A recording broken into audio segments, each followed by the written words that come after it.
Good morning. Ciao gonju. Ohayou gozaimasu. Annyeonghaseyo. Well, I'm very happy to talk to you today about something. I had a really interesting morning. Some mornings I ride a bicycle to my son's school, and so we ride in the morning. He has a mountain bike, I have a mountain bike, so we ride. And in our community, so we go out of our neighborhood. It's about a 1.5 mile ride, so it's not too far. But along the way, there's a nice water feature, a lot of like a lake. There's lots of ducks and things like that. A kind of retention pond, but it's a nice lake feature. And then they have trees, and they have benches for sitting and resting along the way. So my son likes us to ride, and then we stop at every bench. He calls it the bench tax.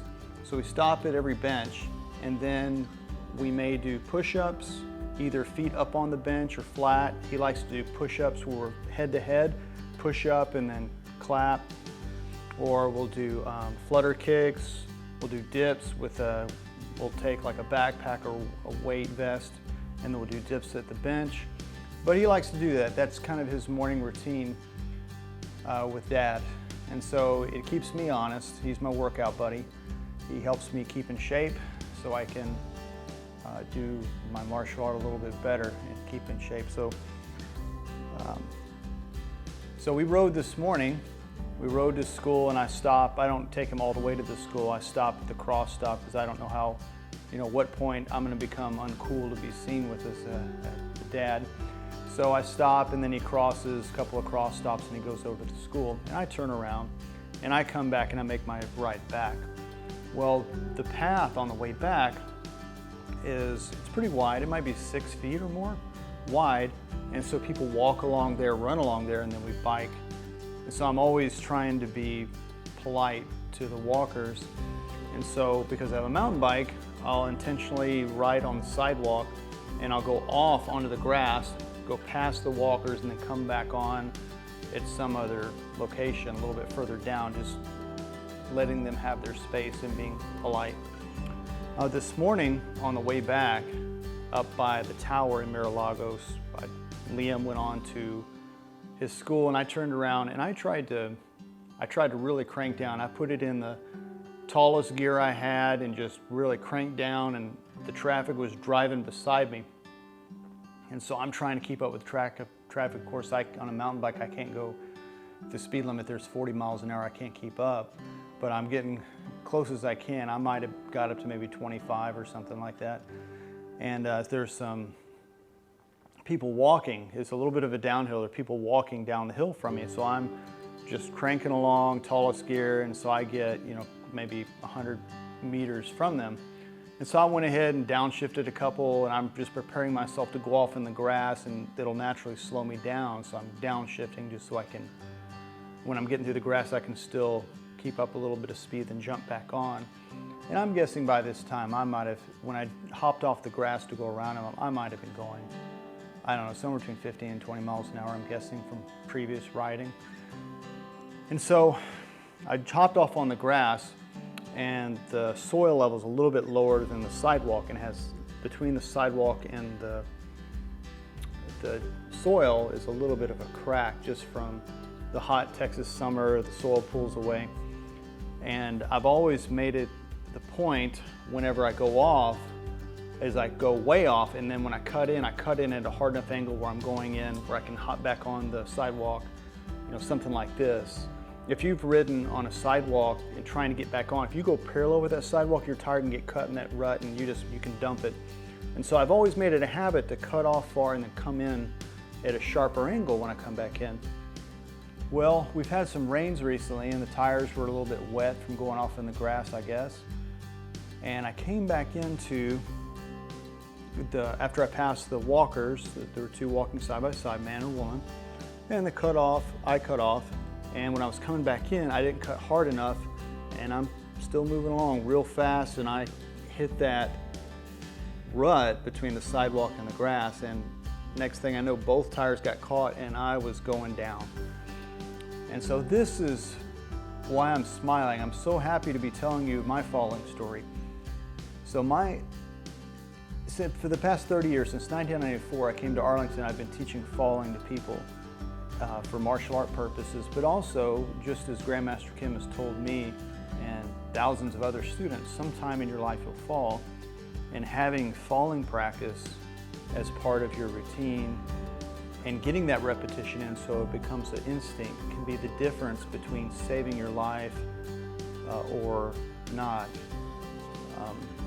And in many cases, I've heard students over the years from different branch schools that they've fallen. I've got lots of emails from people because I collected stories to write a falling article some years ago, and everyone was telling their story. And so besides martial art practice, I've never really had like a falling experience where I was moving on at a velocity, like instead of just being dumped straight down over someone's shoulder. I've had that a lot, but I've never had one where I'm moving at some sort of sideways velocity, even though we train for that, and we do it a little bit, but it's not 15 or 20 miles an hour worth. So my falling experience comes directly from your Chai-Enu training. So forward falling. So forward falling saved me. So I went off around the walkers, cut back in, and I got my tires caught in that rut, still moving along, and the bike started dumping. And because I was going to my right side, I put up like this, just like we do for forward falling, but my right side was the one leading the way because I'm falling to the right. And so I dumped it right on the sidewalk, just completely hit. I hit and I slid, and the slid what got me. The falling down, I was able to distribute my force just from the falling, just like this, distributing the weight was fine, but then I slid, and that's what gave me a couple of injury, like the photo I'm showing right now. This is me, Cheyenne, my wife, she took this photo. But anyway, so that's how I got that on the one side. I got up, and the gentleman was real kind enough. If he sees this video, I'd like to thank you for asking if I was okay. But I was okay, so I got up and kind of dusted myself off, and then I had to fix my bike, fix the chain back on because it got knocked off. And then I rode home. And just my wife, Cheyenne, she helped me kind of just tend to some just superficial flesh wounds, and I'm okay. So I'm very happy today. I'm happy to tell you my falling story. I can just imagine if I hadn't had this training experience, what my day could have turned out to be. So with this story in mind, I can't emphasize enough of whether you're a martial artist or not, to learn how to fall properly, because sometime in your life you will fall. And here I am now, age 53. So I took this big spill at age 53, and I'm okay. I'm very happy. And I'd like everyone to have that experience in their life where they could have that confidence that if they need it, they have it. Like an insurance policy. You don't want to use it, but if you have to, you have it when you need it. So I wanted to share that falling experience with you today.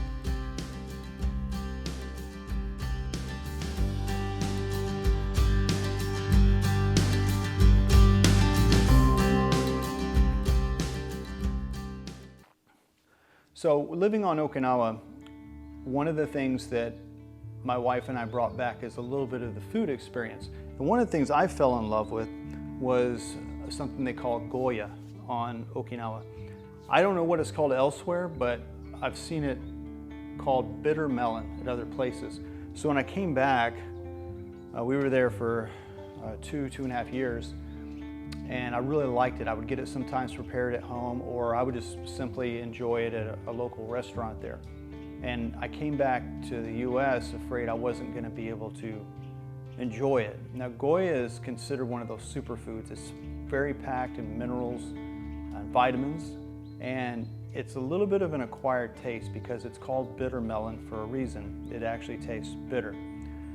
So what I do to help take some of the bitterness out is after I slice the Goya, pull out the innards, if you will, the soft part, and chop it up, I soak it in salt water for 30 minutes, an hour at least, before I end up using it for cooking. And so when I got back to the States, I was worried, okay, I'm gonna have to find a market that actually has Goya. Usually the Asian market might have it sometimes, but I was real worried about that. So I was really happy whenever I found some seeds for Goya. So we decided to have an experiment here in our hot Texas heat. Could we grow Goya here? And I'm pleased to say we've been successful growing Goya. So I've got a couple of samples here. So these look close, but a little bit different than the ones in Okinawa, but that must be of some other variety. But anyway, so I'm growing Goya.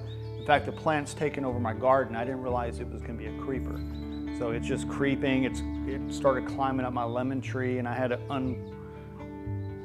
untangle it, which was really hazardous because lemon trees, they have the spikes on it. So I had to get some poles and redirect the lines and everything, run some twine and have it climb the twine. So it's been a fun experience, but I was really happy I've been able to grow Goya. In fact, yesterday I had 3 of these, cut them up, soaked them, and then I used them in a stew or on a crock pot all day, just letting it cook.